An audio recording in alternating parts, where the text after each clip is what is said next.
శ్రీరామ జయ రామ జయ జయ రామ ఓం శ్రీరామ జయ రామ జయ జయ రామ ఓం. ఇంకా అంతా భగవంతుడే, అంతా భగవంతుడే. భగవంతుడి మీద మనకు భారం వేయలేకపోతున్నాం, భగవంతుడి సంకల్పాన్ని గౌరవించలేకపోతున్నాం.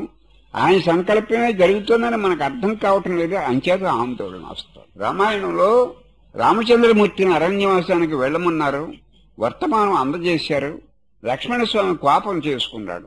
ఎవడో ముసలుడే కైకేదో చెప్పటం, ఆ ముసలుడే మన అరణ్యవాసాన్ని నిన్న అరణ్యవాసానికి వెళ్ళటం అంటే ఏమి మతిలేని మాటలు, ఇవన్నీ మతిలేని మాటలు. మన అరణ్యవాసానికి వెళ్ళొద్దు, ఆ ముసలోడికి ఎదురు తిరుగుదాం అన్నాడు లక్ష్మణుడు. అంటే రాముడు ఒక్క మాట చెప్పేప్పుడు దాచేది. కైకేయి మనల్ని చాలా ప్రేమగా చూసేది. కైక మనల్ని చాలా ప్రేమగా చూసేది. ఏదో మందరి మాటలు విని మారిపోయింది. ఆ మారిపోవటానికి మందర మాటలు వినేది పూర్తిగా మారిపోవటానికి లోపల ప్రేరణ ఇచ్చింది కూడా ఈశ్వరుడే. ఆ ప్రేరణ ఇచ్చింది కూడా ఈశ్వరుడే. అంటే ఇప్పుడు ఇందులో దశరథిది పొరపాటు లేదు, కైకిది పొరపాటు లేదు, మందరిది పొరపాటు లేదు. ఇంతకాలం మనల్ని ప్రేమగా చూసినటువంటి కైకి ఇవాళ సడన్ గా ఎందుకు మార్పు వచ్చింది?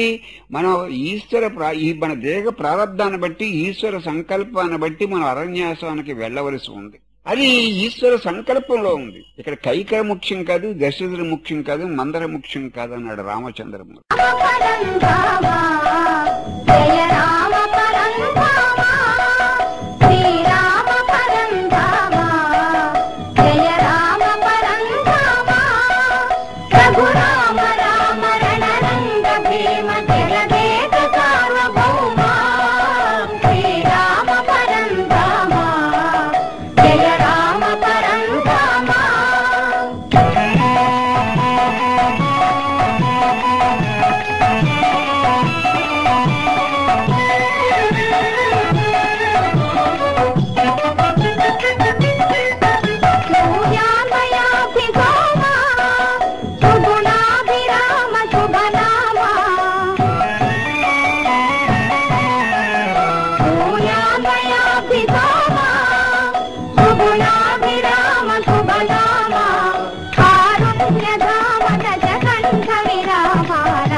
శ్రీరామ